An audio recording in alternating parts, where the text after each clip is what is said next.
All right, welcome back from that break. If you're just joining us, this is Sports Extraordinary here on Atlantic Television Network. Joining me this evening is Kinsley Manuel and Emmanuel Michael. Kinsley, it's a beautiful evening. Welcome to the show. Yeah, thank you very much for having me, Temple. I'm very happy to be here. I can see that you're very happy to be Very happy. Mike, how happy are you to be here? I'm very glad to be here this evening to talk sports. All right, let's start with a review of all that played out in the Nigeria Women Football League. Match 7 came alive yesterday, and of course, we have seen how the team ended in the first stanza of the league. I'll start with you. What is the turning point for you from yesterday's games and the result we have seen? Before we even go to the table, how the table looks like, what are the sum up? How will you sum up the first stanza of the Nigerian Women Football League? Very impressive, if you take a look at it, soon the league course started, 7 games being played, already. We saw some teams, actually, taking the matches, so serious, the likes of Rivers Angels, you talk about Remo Star Ladies, Bayelsa Queens. These are teams, of course, that had unbeaten run, in the first stanza. And one team, of course, that also surprised me is Remo Stars Ladies. Last season, when they came down to the Nigerian Women Football League, they were not this good. But this is their second season in the league, and they've actually, of course, stepped up their performance. They've got some couple of players before the season got started, and now they've been able, of course, to stabilize themselves. So if we take a look at it, I think it was really, an exciting first stanza for the league. For teams, of course, I expected, of course, to do so well was Nanja Ratus. This is not the first time, this is not even their second time in the league. I think this is their third season since they got promotion, and I expected them, of course, to have probably done what Rainbow Star Lady did, but they also fell short. Even Angels were another team I had my eyes on, especially when, of course, that they have one of the best managers, talking about Edwin Okon. I expected them, of course, to have put up a very impressive performance, but so far, out of the 7 games they played, I think they just managed to win 1.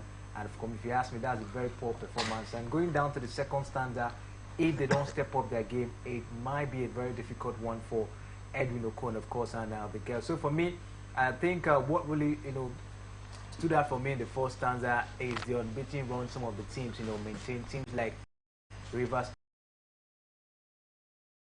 Angels, Bayelsa Queen, and the likes of Remo Star Ladies.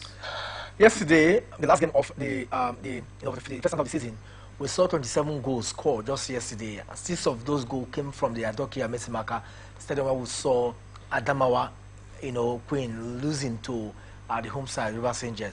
Will you say the goal ratio on match day watered down the league, or it has improved women football as compared to past when we used to see 10-0? How you rate it? Does it water down the tempo of the league, or you think that it has really increased, and of course getting to see 4 teams still holding on to unbeaten run at this stage of the league? For me, I think for me, we've seen improvement when it has to do with goal scoring. Before, it is difficult for you to see a high number of goals in women football in the Nigerian Premier Football League. But now, just like you mentioned yesterday, we saw Rivers Angels, bashing Adamawa Queens 6 goals to 0. That was, massive. Even before, you have seen teams getting 4 goals to 0, 3 goals to 0. That's to tell you that there has been massive improvement when it has to do with the attacking options for this team, especially when you take a look at teams like Rainbow Stars Ladies, Bayelsa Queen, Rivers Angels.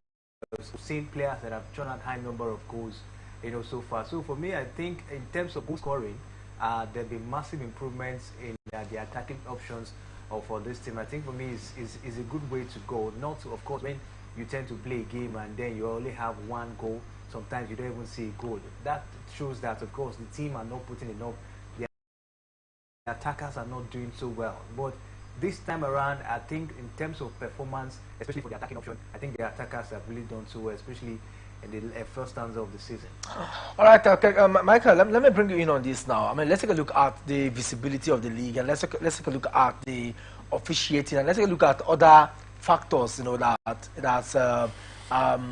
are necessary in terms of rebuilding female football in Nigeria. How will you rate the overall performance of the board of the Women Football League in terms of the statistics of wins and then match day events, complaints, from match grounds or match venues? I think for me, rating it from the scale of 1 to 10, I may say 5%. It's just average. There's nothing special about what they've done compared to what they were doing before. Of course, we understand this time around, there are stiffer rules that have been put in place that the excesses of some clubs out there, and that makes it look as though they are up and doing, but naturally they are just walking in the exact law within the codes that governs the football league out here. So maybe other factors to possibly use and rate them. How far have the league improved? How many goals do we achieve in any match weekdays? Kingsley said that it's impressed with the number of goal ratio that we are seeing these days.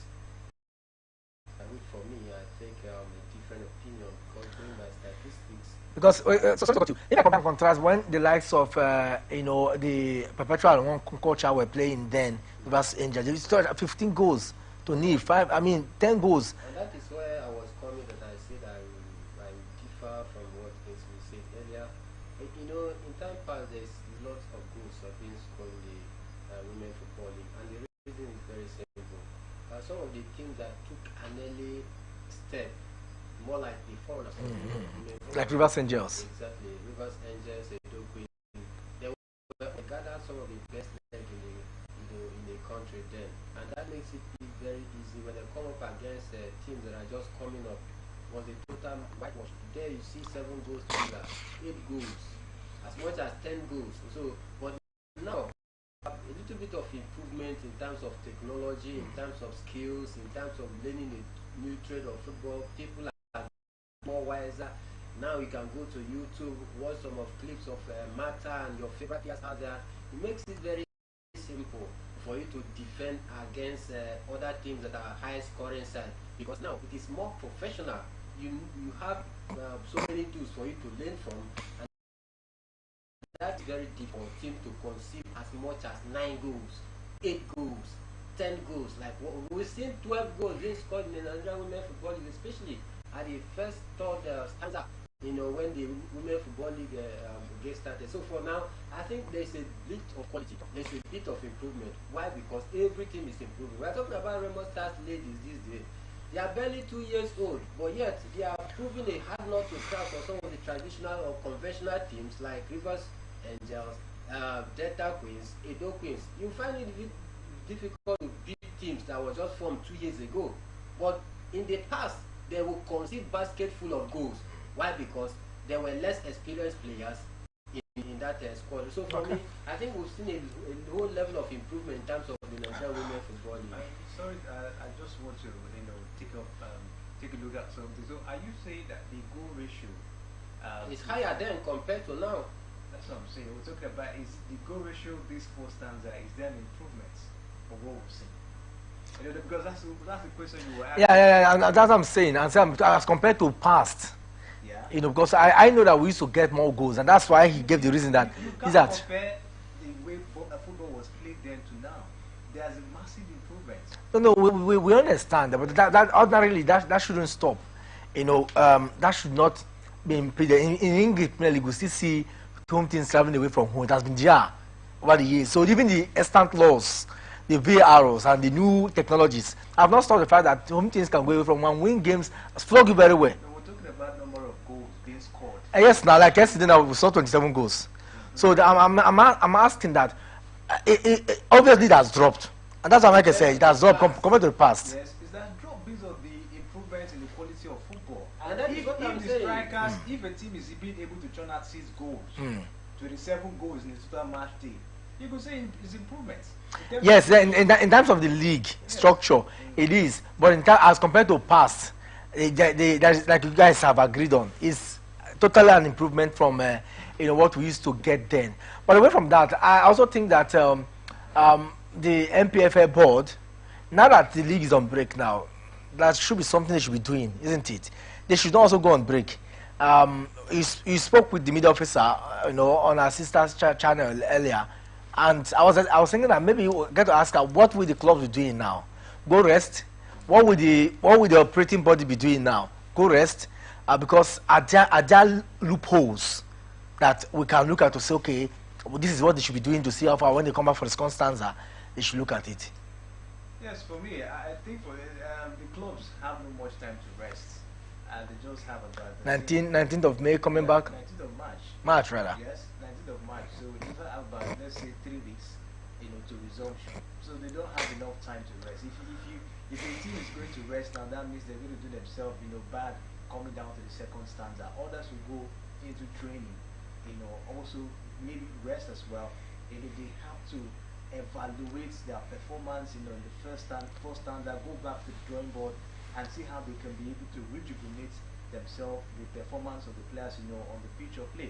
So for me, I think there is no room for resting, especially those teams that didn't do well in the first stanza. It seems like even Angels. You talk about Niger Rattles that they've been having epileptic performance. And talking about another too, it surprises me that FC Robo Queens and Niger Rattles in Group B have not lived up to expectations. A Lagos team and Abuja team. I was thinking these are teams that we showed class.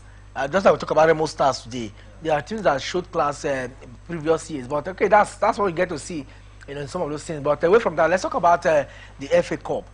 The board of the Nigerian Football Federation came out to express the other day, yesterday, that they are going to impose a fine of 1 million naira and a ban of 2 years for any team who do not, honor their games. Michael, last year we saw some teams. It's been part of it. You qualify from your state and then you don't honor games. You see a lot of walkover, especially at the level of the players. And 1 million naira for teams and a ban for 2 years. I'm just wondering how this will go. I don't think any team intentionally want to avoid playing, but logistics reasons. And some have always accused the state because we are not your favorite, so you don't sponsor us. So I'm trying to see how do we balance this, because some teams will have logistic problem. You were here last year, a team qualified from River State. They had to come on air to start begging for appeal from the state government to help them. So I'm thinking that if a team is representing the state, I know there's no where the law says that it should be funded, but to support to an extent, so that this type of because it's a bad reputation for a state. I don't look at it from the club perspective. I look at it from the state perspective, isn't it? If not for corruption and greed that we find within the system, the money that FIFA member nation get from FIFA for grassroots football development should get that for this is should get to the lowest apex of football development. And it starts from even non-league side, yeah, true. Now that is quite different from the professional funds granted to FIFA member nation for women specifically. Women football Development. That is different. And so I don't want to go into the books by rolling out amount of dollars that FIFA gives to member nations just for football, not sport generally, football development right from the grassroots.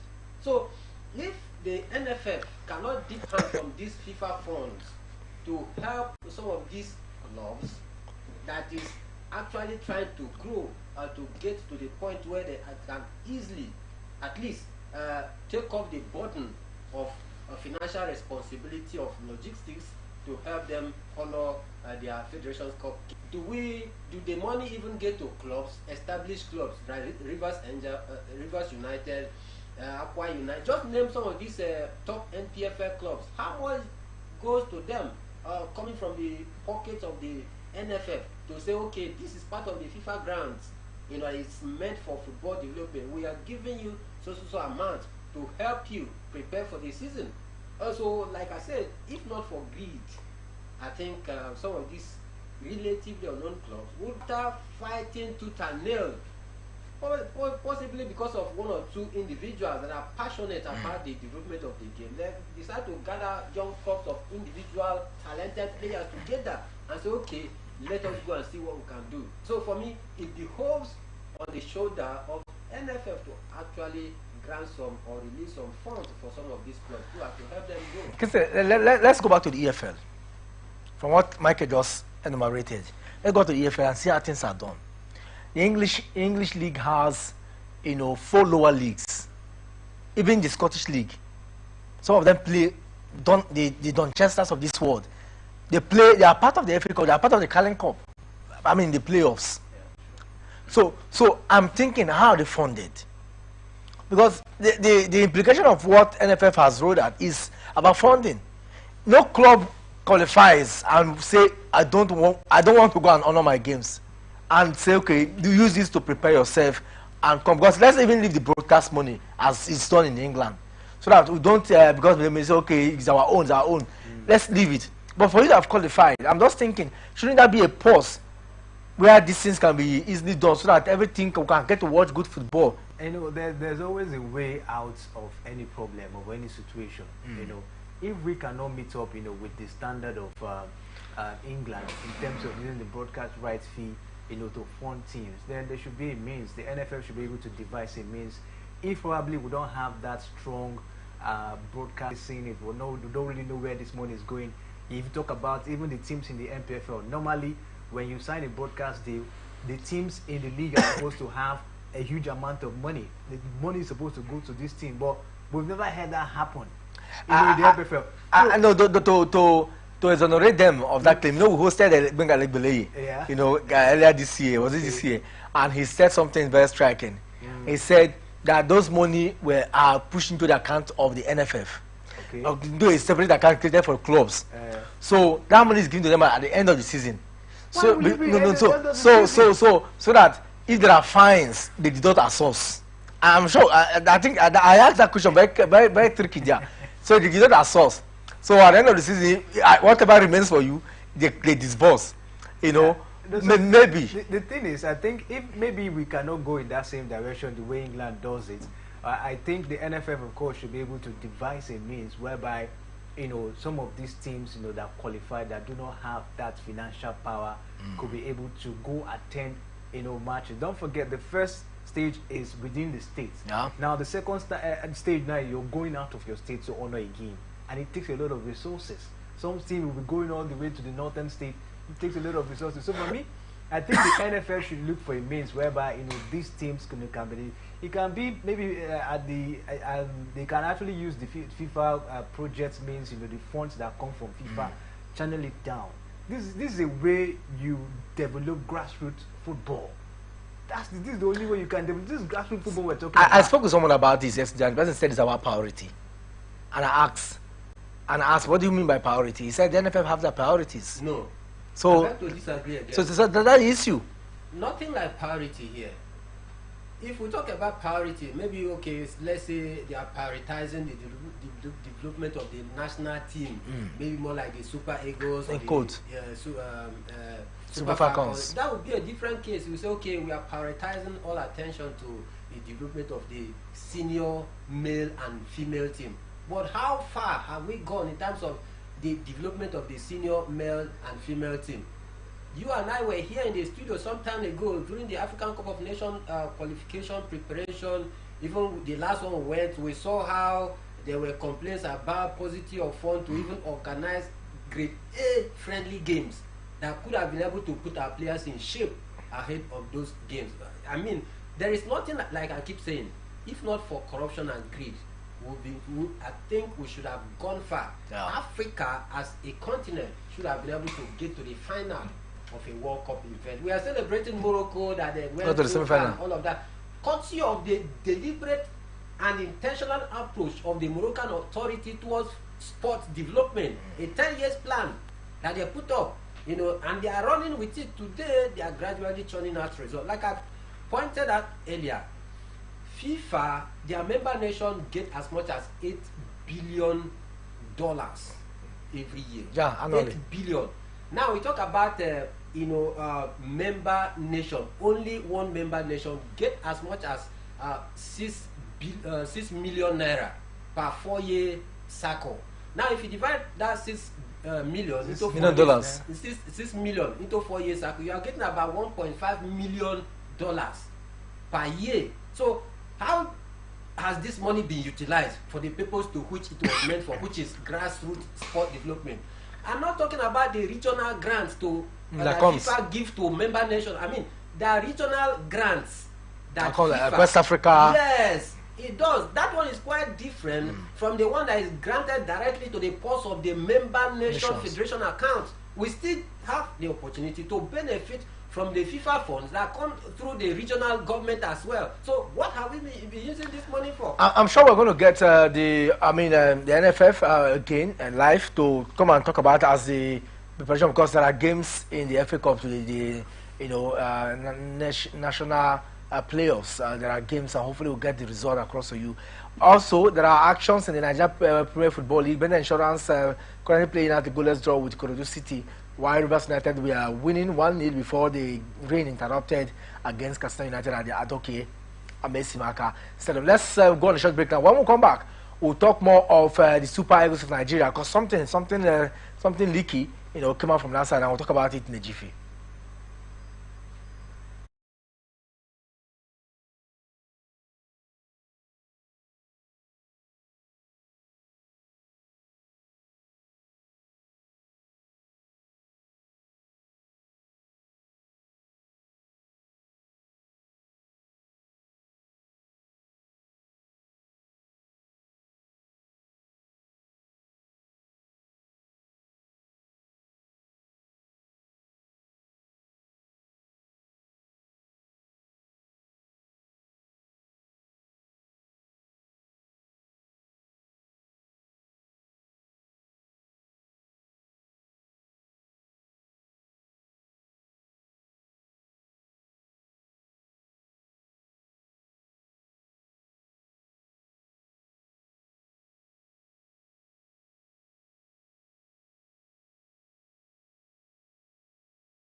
All right, welcome back from that break. If you are just joining us, it's still Sports Extraordinary here on Atlantic Television Network, and of course, we're taking you through some football happenings from Nigeria. We've talked about a whole lot, but just today, finally, the NFF has decorated a total of 30 FIFA badge referees. They are now licensed to, carry out and perform international competitions. I just hope that this will emanate to them also giving the rules, but it's not just about training. A lot of times, Michael, we have talked about the issue of our referees not getting out there. It's when you have FIFA confirmed referees. I hope that the next AFCON will be able to have at least 5 of them, as referees there. But I don't understand. Is this sanctioned by FIFA? Yes, it is. Then the question is, if it's sanctioned by FIFA, I hope it's not just a mere ceremony conducted by the NFF. Well, it's a very big question whether it is more ceremonial than meets the eyes. But for me, I think it would be a great one if they actually keep up with that high coat of arm that have been conferred on them as a FIFA badge referee, because it doesn't come easy. You have to go through a series of FIFA grade A rigorous training before you can be able to get such a certificate as a FIFA certified referee. But then the big issue still lie beyond being conferred with a FIFA badge referee. Do they actually have what it takes in reality to be that FIFA standard on the pitch of play whenever they handle the whistle? A few hours ago, we just came up here from our sister station. We talked about a certain coach that was complaining bitterly about the very poor officiating, according to her. She stated so many things that caused to questioning on how credible some of these referees that have been conferred with FIFA honor is going to, because it's been a while that a Nigerian referee actually handled CAF organized competition call it the CAF, Confederations Cup or the CAF Champions League or even the African Cup of Nations, whether the male or female version of it. How long have we seen any Nigerian referee officiate in the final or even semi-final of such competition? So for me, I think we just keep our fingers crossed, hoping that we'll be able to change their ways and actually stay with the standard to which they have been conferred. Because I tell you, if they do not live up to the FIFA standard expectation, then it's going to be a disgrace, and our referees will continue to, get very low ratings. I hope that the referees know that they have sworn an oath to hold on to the reputations that binds them, and I believe that they can live up to that standard. Away from that, let's talk about the Super Eagles. I mean, we are already counting down to the World Cup qualifier, and Chile has been moving around. He's been given a new house. But then the news that broke yesterday is the fact that, yes, I know that the list very soon will be out, but there's a leakage from the NFF that Kelechi Iheanacho appears to have played himself out because he will not be part of this particular cancel. And a man who has left from Sevilla, signed for Sevilla in the summer, in the winter, he moved to Middlesbrough. And first of all, are you surprised that if you get to hear news like this, are you surprised that the former Manchester City striker won't be part of this particular one? I'm not surprised. Why would I be surprised? Kelechi Iheanacho has not been in the best of form. But he has been invited in the last previous... yeah, you were invited doesn't mean you have a very good form. Yes. For this, especially in the case of Kelechi Iheanacho, he left, I think he left Leicester, went to have a breakthrough, transfer. Went to Sevilla and we thought how they did that. How they did that and still wondering. We don't know. It's still magical till today. Went there and find it difficult, of course, to even play. To score is the problem. He struggled. He wasn't even seeing games to play, and they don't have any option than to let him go. Came back to Middlesbrough. Man, that's so low. That's so low. That's so low. Are you expected to get a call up for a crucial World Cup qualifiers? What if he plays in Middlesbrough and he's seeing game time? If he plays in Middlesbrough, he sees games. After all, it depends on his performance. Is he churning out the goals? Is he creating the chances? Is he making things happen? And then possibly he can be considered, to play for the national team. But currently, the form of Kelechi Iheanacho has dropped drastically. So I'm not surprised if he doesn't make it to the chair list for the World Cup qualifiers. Well, let's see how it goes. But Mike, one thing very striking is at this time now, a lot of people have lost cracking their brain. We have injury concerns already here and there. Thank God the MRI scan on the Victor Osimhen, reveals that he's free and he's not. The injury is not one that will keep him out. So look at some of the happenings. I'm just wondering how will this man cope? In preparation for the World Cup. Are we going to go into the World Cup without playing a single friendly? Are we going to see something different from what we've seen in the past? I'm just trying to read the mind of Chile, and I know that as it stands now, he's a bit more pressured because from next two days, I mean a day from now, we'll talk about the 1st of March. And the moment is March, that the next that comes to mind is the World Cup qualifiers. For me, how prepared this man is before taking up this job, I truly do not know. But before you can have the boldness to accept one of the most tasking national team job in the whole of the world, I think you must have been able to, have a tough skin and that self-belief before you accept such a massive, job. Because the Nigerian Super Eagles job is one of the biggest and one of the most, eye-catching because it's likened to England, where every average football following person is a potential coach. We know it all. We even know it more than the coach. So most time, and we are that much active on the social media, it makes it so difficult as a coach coming up to take up the job of being a national team coach of the English or the Three Lions or the Super Eagles. Why? Because we are very vocal in terms of expressing ourselves, how we feel, because we are passionate about the game. So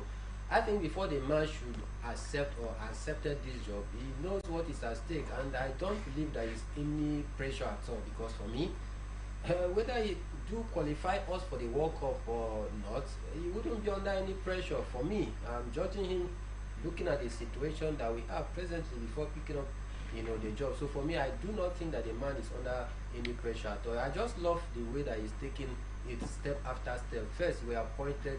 The next move was for him to call up the ex Super Eagles captain to say that no, man, I need you guys to form the fulcrum of my basis of being in the Super Eagles national team job, because you have been there, you have won the shoe, you know where it pinches, you know the loopholes, you know how we are going to maneuver things and get a positive result. That is the first step. Secondly, he moved to Europe to try to acclimatize or get himself acquainted with Nigerian top players, both currently and upcoming ones, because we heard that we spoke with young talent from Arsenal, the likes of Obina and Waneri, the guy at Manchester United that left Arsenal, talking about Obi, and some other couple of Nigerian decent players over there in abroad. So for me, I think the man has been doing quite well behind the scene. He's not talking much, but then I believe he's doing a lot behind the scene. You also see him working with some Nigerian, Nigerian Premier Football League coaches, right here to actually keep himself, abreast with the dictates of what it takes to run the Nigerian affair. So for me, I think I have trust in this man that is going to help us. All right, let's see how it goes. But I mean, we're counting on ready for him, and I'll be live after you to get to see how we play, the games. But let's also be there. Yes, because I mean, it's going to be. Let's see. I mean, after traveling away from home, come back and play the remaining one, and it'll be interesting to see how far.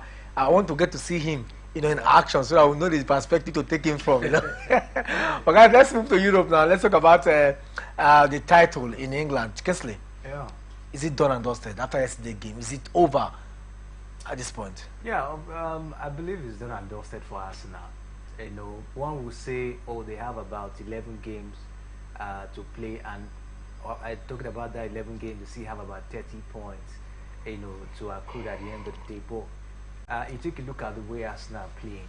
They're not looking like a team that could possibly win all the 11 games and see if they will stand a chance, or if Liverpool will lose, and then let us see if they will stand a chance in winning the 11 game, probably accruing the 13 points at stake at this moment. They are not looking at that team. They drew yesterday against Nottingham Forest after they lose last weekend. All right, so it is not. They are not looking very convincing. Coupled with the injury worries, Bukayo Saka injured, Gabriel Jesus injured, Martinelli injured. So who do you want to play? You don't have an attacker, a top striker that could possibly get you the goals. So there is a very huge problem that if you take a look at it now, 13 points behind leaders Liverpool, and you think you can catch up? No. The current form we're seeing for Liverpool now, they are unstoppable. You can't stop them.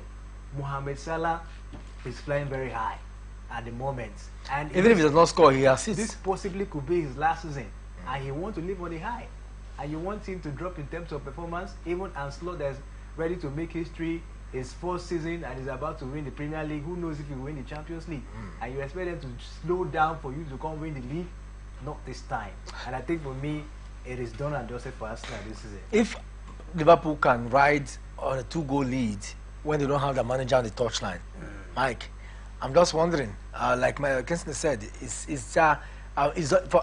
he more of procession awaiting them, or the fact that you still think that they will stumble along the way? Of course, Liverpool will certainly drop some points. They will stumble along the way. So you think that the battle will go down to the wire? Definitely. With 33 points left to play, all Arsenal need to do now is to just get 20 points out of those 33 points, because they are 13 points adrift of the league leaders right now. So mathematically, if you take away 13 from the 33 point that is left, Arsenal just need to get 20 points. Then keeping their fingers crossed, hoping to see what happens between Liverpool and the rest of the game. But then one thing very striking is that a few days ago, Mikel Arteta came up to the media to say that he still believes that the day he stopped believing that he will go home. Then parabolically, it is stated that when a bird dances on the road, then certainly the drummer must be inside the bush beating drum for that bird. So for us, Mikel Arteta to come up to make such bold statement in the media, there must be something that is giving him that boldness to still believe that against all hope, Yeah. there's still very much hope. Maybe that his players are coming back from injury. That could be the only hope. It could be the drummer that is beating the drum for the birds on the street. But why do you think he refused to get players, or the board of Arsenal refused to get attackers to help? Did they not foresee what will happen? Arsenal scored more goals than any other team last season. In fact, I think it was Manchester City that came close to Arsenal, and they considered the fewest of goals. Even now, despite not having a prolific centre forward, a marksman that can take half chances to bury in the ball behind the back of the net. So naturally, that should have been the self-belief. That should have been that intrinsic attitude from Mikel Arteta, not to go get a striker. So he believed that Arsenal can score. Anybody can score. If they can score such number of goals last season, they can also do it this season. And of course, they started in a very fine footing this season, doing pretty well in the defense, doing also well in the attack. So he felt just maybe he can do it without a striker. But now it is ostensibly clear to the blind and audible to the deaf that Arsenal at this time need a centre forward to be able to lead the English Premier League. All right, time is not our friend, and as we wrap up now, just to tell you that Real Sociedad lost to Real Madrid yesterday, and the Copa Italia. We also saw Juventus, losing to Empoli, and this is just surprising for me. The game ended, a full time draw, and then the penalty shootout. They lost to Empoli, and Juve. One wouldn't have believed that Empoli would drag them that long, Mike. It's been a very difficult season for the coach of Juventus side. I think he has lost the Coppa Italia, he has lost about two or three cups so far, and then struggling to even see if we can be able to finish within the Champions League spot for this season. So I think it's been a very difficult season for Juventus, but I strongly believe that they still have something to offer, maybe possibly getting a UEFA Champions League spot at the end of the season. End of the season, and of course, one more can we say? We'll wrap up today's show by saying that there are games to watch out for, across board. So let's still keep our finger crossed and see how far it goes. But we're already winding down, and a lot of actions will continue, from other sports. There are ATPs, WTAs, and a lot of tennis actions ongoing too.